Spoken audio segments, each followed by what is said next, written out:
Leon Scott Kennedy, um dos maiores heróis de Resident Evil, retorna para o local mais traumático da sua vida, Raccoon City. Mas o herói que você vê hoje encarando monstros sem demonstrar medo não nasceu pronto. Ele foi construído pelo caos. Mas o que faz um homem aguentar quase 30 anos de um inferno biológico sem perder a sanidade? Olhando para o Leon de 2026 no jogo Resident Evil Requiem, podemos ver um detalhe que muda tudo. Uma aliança no dedo. Mas para entender como ele chegou até o altar, precisamos voltar para onde todo esse horror começou. Hoje vamos dissecar a mente do maior sobrevivente da Capcom. Tá gostando? Então já deixa o like para dar uma força no vídeo e se inscreva se ainda não for inscrito. Eu sou o psicólogo Marcelo Vital e esse é o canal Subindo aos Poucos. Agora vamos para a análise.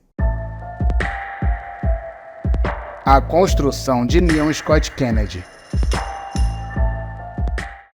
Leon carrega uma infância marcada pela tragédia. Sua família, que tinha ligações com o crime, acabou sendo toda assassinada, deixando o garoto órfão ainda criança. E como ele escapou da morte sendo salvo por um único policial, decidiu que iria dedicar a sua vida a ajudar as pessoas. Isso é o que a psicologia chama de crescimento pós-traumático. É quando alguém usa uma dor muito forte para construir um propósito de vida. Com esse objetivo, Leon chega a Raccoon City em 29 de setembro de 1998. Era o seu primeiro dia, mas ele já chega com o peso de um término de namoro e uma ressaca pesada por ter bebido demais. Em minutos, o sonho de proteger as pessoas vira um pesadelo real. Ele está sem rádio, sem reforços e cercado por mortos-vivos. O Marcelino, ao imaginar essa cena, tem certeza de que seria o primeiro a ser mordido. Ele pensa que jamais poderia ser o Leon. Ele sente que perde o controle sempre que as coisas saem do trilho no seu dia a dia. Mas diferente dele, Thales lembra de um detalhe importante. O Leon de 1998 também estava aterrorizado. A respiração era ofegante e as mãos tremiam. Ele só não desistiu porque aplicou o que a psicologia chama de foco na tarefa. Funciona assim.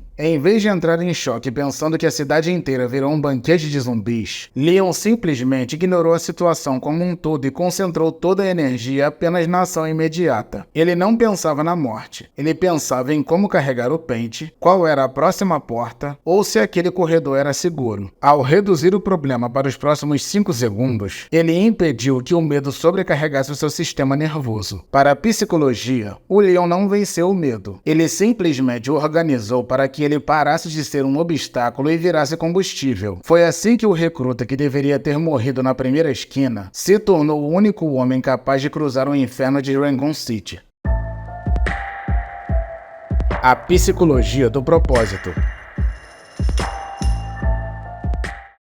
O que o Leon viveu naquela noite foi o que a ciência chama de trauma agudo. É quando um evento é tão bizarro e violento que o seu sistema nervoso entra em curto-circuito. No contexto dessa ocorrência, o mais normal seria ele cair no desamparo aprendido, um estado psicológico onde a pessoa desiste de continuar depois de viver o fracasso em várias tentativas. É exatamente o que o Marcelino sente quando os problemas se acumulam. A sensação de que nada do que ele fizer vai adiantar. Mas ao invés disso, o Leon encontrou um propósito. Em vez de focar no próprio pesadelo, ele focou em salvar a Claire.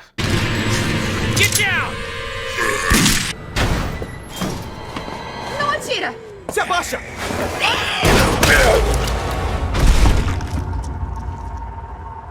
Quando Marcelino perguntou para o Thales como o Leon conseguiu aguentar tanta pressão, a resposta dele foi simples: altruísmo sob pressão. A ciência prova que, quando você foca em ajudar alguém, seu cérebro dá um drible na amígdala, a região do cérebro que controla o medo. Ao se sentir responsável pela Claire e pela Sherry, o Leon silenciou o próprio pânico. Ele não tinha mais tempo para ter medo, ele só tinha tempo para ser necessário.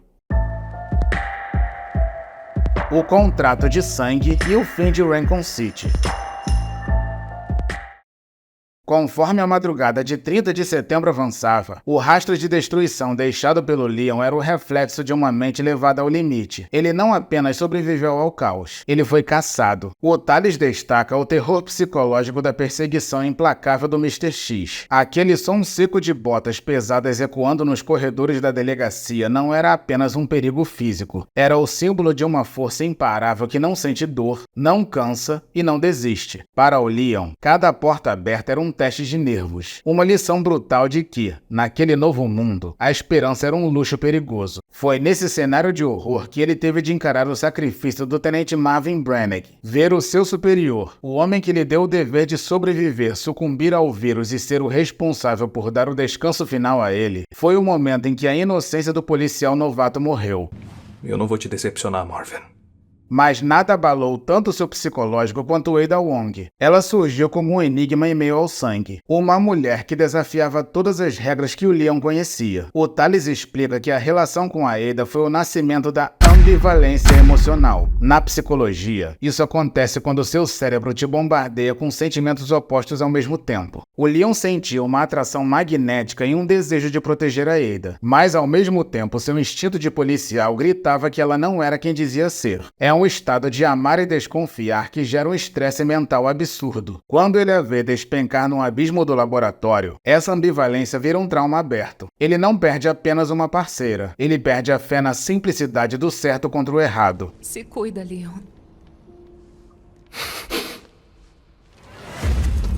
Não!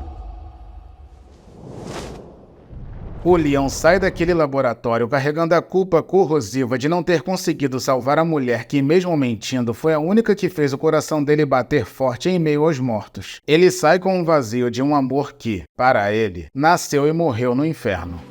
Não acredito que eu tô sentindo falta dela.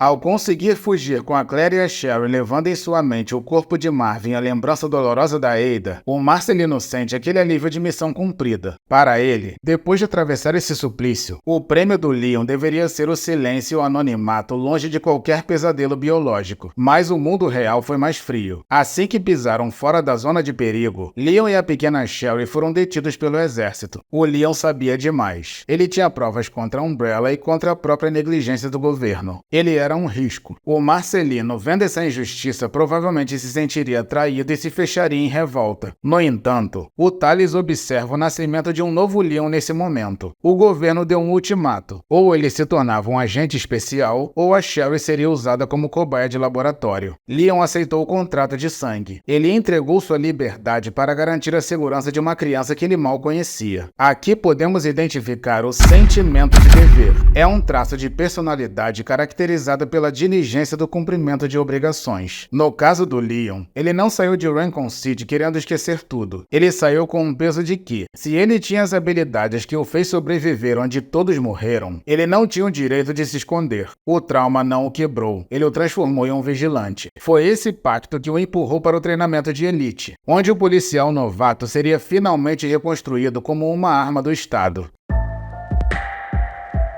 A fabricação do agente.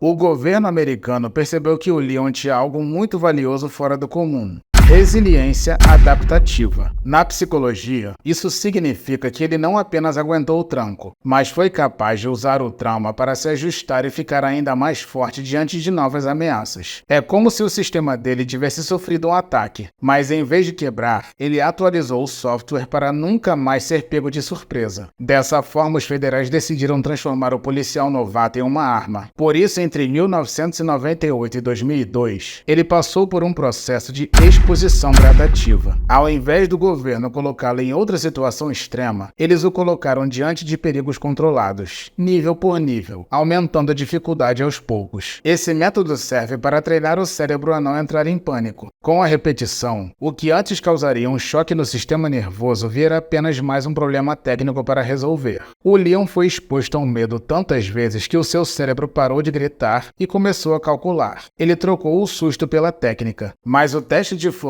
como agente aconteceu em 2002 na América do Sul. Em Dark Side Chronicles, vemos que o Leon já não é mais aquele garoto de Raccoon City, mas ele ainda carrega a cicatriz psicológica daquela noite. Ele é enviado para deter um narcotraficante ligado ao bioterrorismo, Javier Hidalgo. E é aqui que a filosofia do Leon bate de frente com a do seu parceiro, Jack Krauser. E o ponto de ruptura entre os dois tem nome: Manuela Hidalgo, a filha do vilão que carrega o vírus no próprio corpo para sobreviver. O Tales percebe que enquanto Krauser olha para Manuela com desconfiança e até um certo brilho de inveja pelo poder que ela carrega, o Leon ativa o seu modo protetor. Para o Leon, Manuela não é um experimento. ela é uma pessoa. Ele vê nela o mesmo desamparo que viu na Sherry e isso reforça sua autoeficácia. A psicologia define a autoeficácia como a crença na sua própria capacidade de organizar e executar as ações necessárias para lidar com situações futuras. O Leon não quer o poder do vírus que a Manuela tem. Ele confia no seu treinamento e na sua resiliência. O Tales foca exatamente nesse contraste. Enquanto Krauser é seduzido pela força do contágio, Leon escolhe representar o processo árduo de subir um degrau de cada vez. Ao proteger Manuela e recusar o caminho fácil do poder biológico, o Leon provou que o seu maior trunfo não era o arsenal, mas a sua estabilidade emocional. Ele sai da Operação Javier como um homem que parou de tremer diante dos monstros e está pronto para encarar o seu próximo desafio que em breve irá surgir.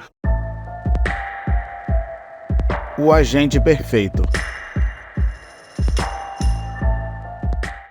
Em 2004, o mundo conheceu o auge do Leon Scott Kennedy, enviado para uma vila remota na Espanha para resgatar Ashley Graham, a filha do presidente. Ele não era mais o recruta que dependia da sorte, ele era o especialista. Mas por trás daquela postura inabalável e das frases de efeito... Pra onde vocês estão indo?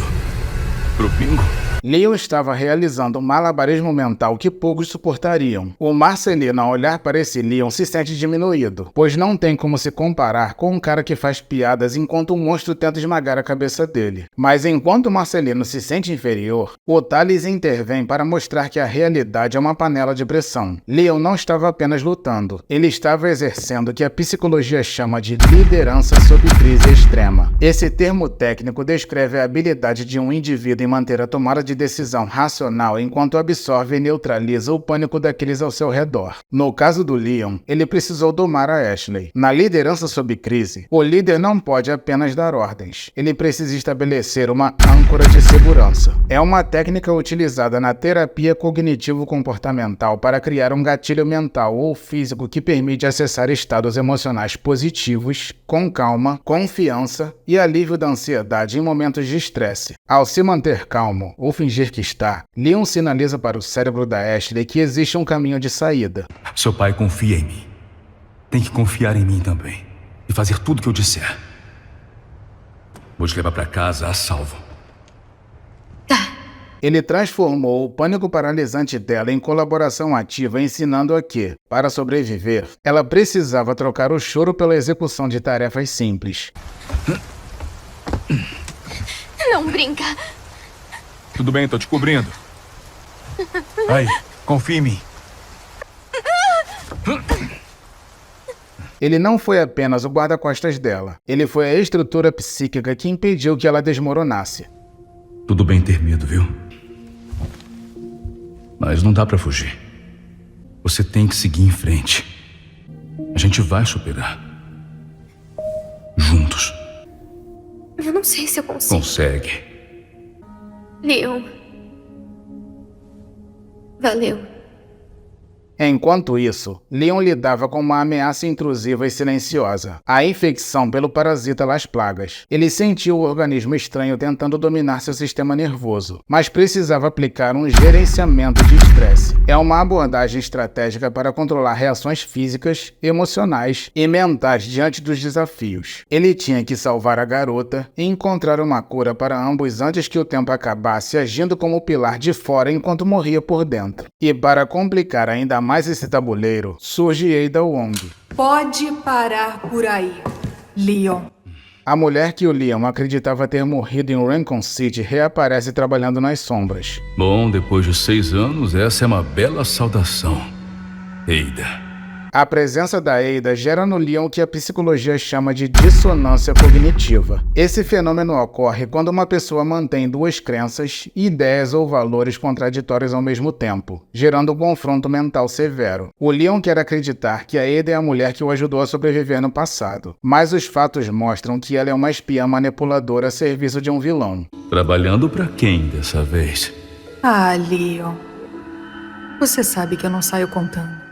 O Tales entende que, para resolver essa dissonância e aliviar a tensão no cérebro, o Leon muitas vezes usa o sarcasmo. Ele não sabe se aprende ou se a beija, então ele faz uma piada.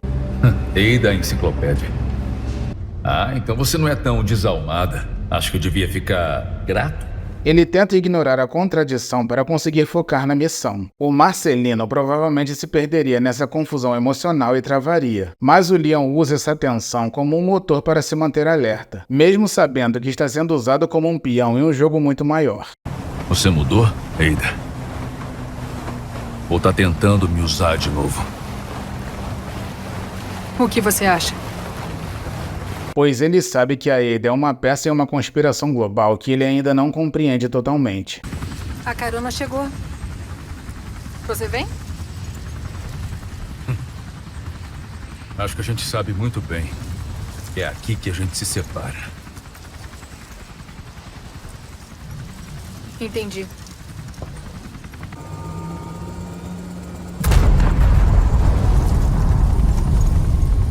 Até a próxima, Leon. O Thales explica que é aqui que entra o segredo da sanidade do Leon, o mecanismo de coping pelo humor. É uma estratégia psicológica de regulação emocional que utiliza o riso, a piada e a reestruturação cognitiva para lidar com estresse, adversidades e emoções negativas. Senhoras, é uma honra, mas eu faço o tipo mais monogâmico. Quando o Leon ridiculariza o vilão Sadler, Vai pregar pra quem liga. deboche do Salazar, Senhor Kennedy, Quem caralhos é você? eu receber a graça de Lord Sadler. Você e fala ainda demais. Assim não conseguir. Oh! Seu vulgar, seu vira-lata. Bárbaro! ou faz um comentário diante de uma seita macabra. Entregue o seu corpo à vontade do nosso Deus. Você é um péssimo missionário. Sabia, né? Ele não está sendo apenas engraçado. Puta merda! Ele está usando o humor para reenquadrar o perigo. Porra, aí um cara grande. Ao fazer graça da ameaça, ele engana o próprio cérebro, impedindo que o pânico o paralise. Vou te dar um corpo sangrado. Se você conhece o Homem-Aranha dos quadrinhos, sabe muito bem o que é isso. Ótimos reflexos para uma futura mala. Mas esse escudo de humor racha quando Leon reencontra Jack Krauser. Há quanto tempo, novato? Major Krauser? Que merda é essa? Por quê? Aqui, a batalha não é contra um inimigo desconhecido, mas contra um mentor, um parceiro, um amigo. O Marcelino sente um nó na garganta. O Leon não queria aquela luta. Ele queria resgatar o homem que o ensinou a sobreviver. Desiste, Krauser! Ser um lacaio desses maníacos não vai reviver a sua tropa. Para o Leon, derrotar Krauser é perder mais uma pessoa querida para o câncer das armas biológicas, revivendo o trauma de não conseguir salvar quem ama. O Thales observa que Krauser é o colapso da resiliência. Enquanto Leon usa dor para se manter humano, Krauser se entregou ao poder do Las Plagas para nunca mais se sentir vulnerável. Você mole demais pra fazer o que é preciso. Essa é a diferença entre você e eu, novato. Ao desferir o golpe final, Leon não celebra uma vitória. Faça o que tem que fazer. Ele lamenta o sacrifício de ter de matar um amigo e a perda de uma das poucas conexões reais que ainda lhe restavam. Isso mesmo.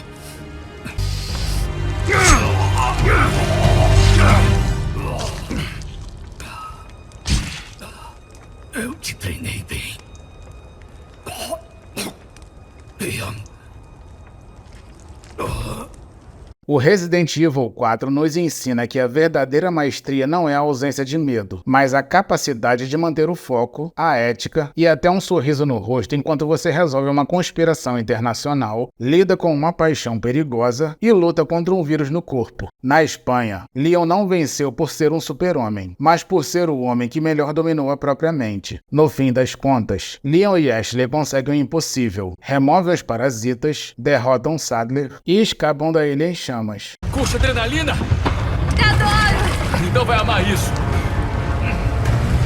Mas quando o sol nasce no horizonte e o jet ski corta as águas, o clima não é de celebração, já que o Leon só pode comemorar quando Ashley estiver em casa. O Marcelino esperaria um filme de Hollywood com um herói comemorando o resgate da mocinha, mas o que vemos é o Leon exausto. No ponto de vista psicológico, o Leon entrou no estado de descompressão pós-crítica. É um mecanismo de regulação emocional e mental que visa restaurar o equilíbrio após uma situação de alta tensão. Quando o perigo extremo passa, o cérebro finalmente solta toda a adrenalina acumulada, e o que sobra é um grande vazio. Leon cumpriu sua tarefa, mas a que custo? Ele precisou matar o seu ex-parceiro, foi usado novamente pela Ada e percebeu que, apesar de ter salvado a filha do presidente, ele continua sendo apenas um peão em um jogo de xadrez global. Ao escrever o que ficou conhecido como Relatório Kennedy, Leon não estava apenas registrando fatos técnicos para os arquivos do governo. O Tales nota que esse ato foi, na verdade, um processo de catarse cognitiva. Na psicologia, a catarse cognitiva é o processo de transformar pensamentos caóticos, traumas e memórias fragmentadas em uma narrativa estruturada. Ao colocar no papel os horrores das plagas, a traição da Ada e a morte do Krauser, Leon estava tentando externalizar o trauma. É como se, ao organizar o relatório, ele estivesse tentando organizar o caos dentro da própria cabeça para recuperar o controle da sua realidade. O Marcelino, que costuma guardar tudo para si e acaba sobrecarregado, começa a entender que até o Leon precisa de uma válvula de escape. Mas o Tales faz um alerta. Embora o relatório ajude a organizar os fatos, ele também imortaliza a dor. Cada linha escrita é um lembrete de que o mundo nunca mais será um lugar seguro para ele. A escrita trouxe ordem, mas também selou o destino do Leon como um homem que sabe demais para conseguir ter uma vida normal. O Leon que volta da Espanha não é o mesmo que foi. Ele provou que é capaz de vencer deuses, mas essa vitória reforçou uma crença perigosa, a de que o mundo sempre vai precisar que ele se sacrifique. O herói se tornou prisioneiro do próprio dever. Ele salvou a Ashley, mas de certa forma se perdeu um pouco mais no processo. A Espanha foi o ápice da sua habilidade, mas também foi o início da sua fadiga de compaixão. O desgaste de quem carrega o destino da humanidade nos ombros enquanto todos ao seu redor parecem ter segundas intenções.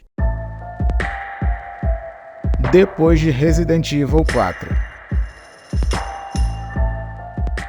Aqui termina as missões de sobrevivência. A partir desse ponto, Leon deixa de ser apenas um agente para se tornar o homem de maior confiança do presidente. Ele virou uma lenda, mas em nossa mente, sustentar o papel de herói infalível por tanto tempo tem um custo invisível. No próximo vídeo, vamos entender como a resiliência do Leon começou a dar lugar a um cansaço psicológico. O mundo mudou, e o Leon também. Mas e você? Acha que aguentaria todo esse peso que o Leon suportou? Me conta aqui nos comentários. Muito obrigado por assistir esse vídeo até o final e nos vemos na parte 2.